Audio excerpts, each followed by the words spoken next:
Baik, Assalamualaikum warahmatullahi wabarakatuh. Pada kesempatan kali ini, kami akan mempresentasikan hasil diskusi kami mengenai standarisasi sediaan. Adapun anggota kelompok kami yaitu saya sendiri, Wanda Lintang Sudarsono, dan juga teman saya, Aisyah Zahra. Baik, langsung saja. Standarisasi suatu sediaan obat, ekstrak atau simplisia adalah suatu persyaratan yang dapat diwujudkan reprodusibilitas terhadap kualitas farmaseutik maupun terapeutik. Nah, tujuan dari standarisasi menurut Suryadi 2016 yaitu keseragaman agar tidak merusak formula dan khasiat dari obat tradisional itu sendiri. Dan yang perlu keseragaman ialah bahan baku dan produk jadinya, keberadaan senyawa aktif sehingga dapat dipercaya efek farmakologinya, dan efek farmakologi ditentukan oleh penelitian dan pengujian baik praklinik maupun klinik. Kesamaan dosis dimaksudkan agar efek farmakologi yang ditimbulkan seragam dan mempermudah pemberian obat tradisional pada masyarakat. Dan yang terakhir, mencegah pemalsuan.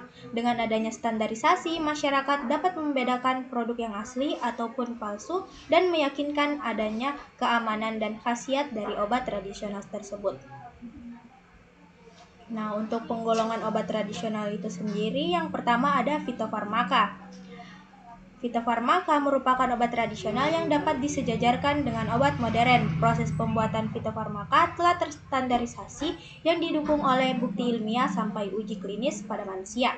Yang kedua ada OHT atau obat herbal terstandar. Obat herbal terstandar atau bahan ekstrak alami merupakan obat tradisional yang disajikan dari hasil ekstraksi atau penyaringan bahan alam, baik tanaman obat, hewan maupun mineral. Nah, yang terakhir ada jamu. Jamu adalah obat tradisional yang berisi seluruh bahan tanaman yang menjadi penyusun jamu tersebut. Jamu disajikan dalam bentuk serbuk, seduhan, pil atau cairan. Selanjutnya, prosedur standarisasi sediaan OHT dan fitofarmaka. Yang pertama, tahap seleksi. Tahap seleksi dilakukan sebelum memulai penelitian untuk memilih jenis obat tradisional atau obat herbal yang akan diteliti dan dikembangkan. Yang kedua, tahap uji preklinis. Tahap uji preklinis merupakan persyaratan uji untuk calon obat. Hasil dari uji ini diperoleh informasi tentang efek farmakologi, farmakokinetik, dan farmakodinamik untuk memprediksi efek pada manusia. Yang kemudian uji toksisitas itu bertujuan untuk mengetahui efek toksik obat tradisional pada pemberian jangka lama.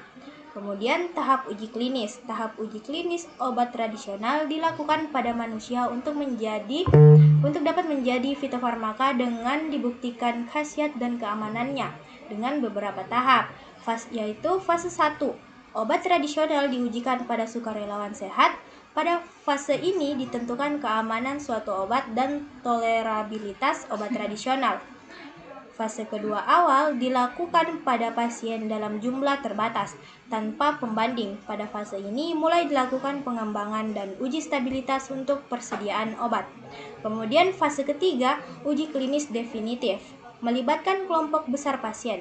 Di sini obat baru dibandingkan efek dan keamanannya terhadap obat pembanding yang sudah diketahui.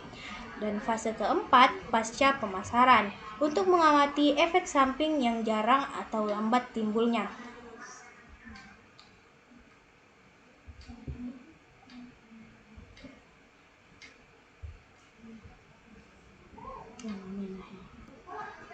Nah, selanjutnya keseragaman bobot dilakukan untuk melihat keseragaman dosis obat yang masuk dalam tubuh sehingga dosis setiap tablet diharapkan sama dan sesuai dengan keamanan terapi dari sediaan tersebut. Selanjutnya kadar air dilakukan untuk memenuhi persyaratan BPOM yang akan memperpanjang daya penyimpanan jamu serbuk tersebut. Kemudian kandungan logam bertujuan untuk mengetahui seberapa banyak logam yang terkandung dalam sediaan. Logam berat yang menumpuk dalam tubuh merupakan salah satu penyebab penyakit degeneratif terutama kanker. Dan yang terakhir, uji keberadaan mikroba untuk memperkirakan jumlah mikroba aerob serta mendeteksi mikroba yang terdapat dalam sediaan farmasi.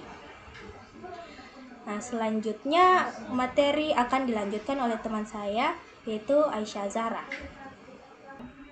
Baik, materi selanjutnya yaitu cara pembuatan obat tradisional yang baik atau disingkat CPOB. Adapun CPOB sendiri adalah bagian dari SMIOT yang memastikan obat tradisional dibuat dan dikendalikan secara konsisten untuk mencapai standar mutu yang sesuai dengan tujuan penggunaan dan persyaratan izin edar, persetujuan uji klinik, dan jika diperlukan atau spesifikasi produk. Adapun tahap dari CPOB itu sendiri yang pertama yaitu validasi, di mana validasi dilakukan terhadap tahap kritis dalam proses pembuatan dan perubahan signifikan dalam proses. Yang berikutnya ada tersedia semua fasilitas CPOTB yang diperlukan mencakup personal terkualifikasi dan terlatih, bangunan fasilitas dengan luas yang memadai, peralatan dan sarana penunjang yang sesuai, bahan, wadah, dan label yang benar, prosedur dan instruksi yang disetujui sesuai SMIOT, serta tempat penyimpanan dan transportasi memadai. Yang berikutnya yaitu prosedur dan instruksi ditulis dalam bentuk instruksi dengan bahasa jelas, tidak bermakna ganda, dapat diterapkan secara spesifik pada fasilitas yang tersedia. Selanjutnya yaitu prosedur dan instruksi dilaksanakan dengan benar dan operator diberi pelatihan untuk menerapkannya. Yang berikutnya yaitu pencatatan dilakukan selama pembuatan baik secara manual dan garing atau dengan alat pencatatan yang menunjukkan bahwa semua langkah pembuatan dalam proses dan instruksi yang ditetapkan benar-benar dilaksanakan dan bahwa jumlah serta mutu produk sesuai yang diharapkan. Yang berikutnya, setiap penyimpanan signifikan dicatat lengkap, diinvestigasi dengan tujuan untuk menentukan akar masalah dan pelaksanaan tindakan korektif dan tindakan pencegahan yang tepat.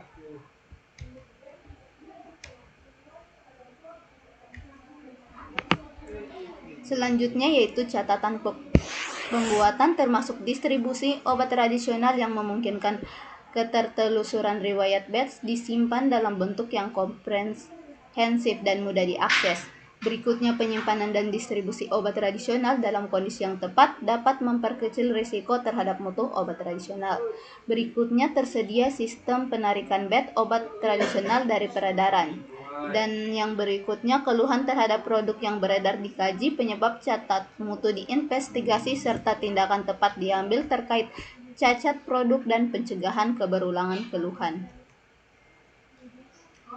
Baik, yang terakhir kesimpulan, di mana standarisasi suatu sediaan obat ekstra ataupun simplisia ini adalah suatu persyaratan yang dapat diwujudkan reprodusibilitas terhadap kualitas farmaseutik maupun terapeutik. Obat herbal merupakan bahan atau ramuan bahan yang berupa bahan tumbuhan, bahan hewan, bahan mineral, sediaan sarian atau galenik, atau campuran dari bahan tersebut yang secara turun-temurun telah digunakan untuk pengobatan berdasarkan pengalaman. Obat herbal atau tradisional digolongkan menjadi 3, yaitu jamu, OHT, dan fitofarmaka. Mungkin itu saja yang dapat kami sampaikan. Saya akhiri dengan ucapan wassalamualaikum warahmatullahi wabarakatuh.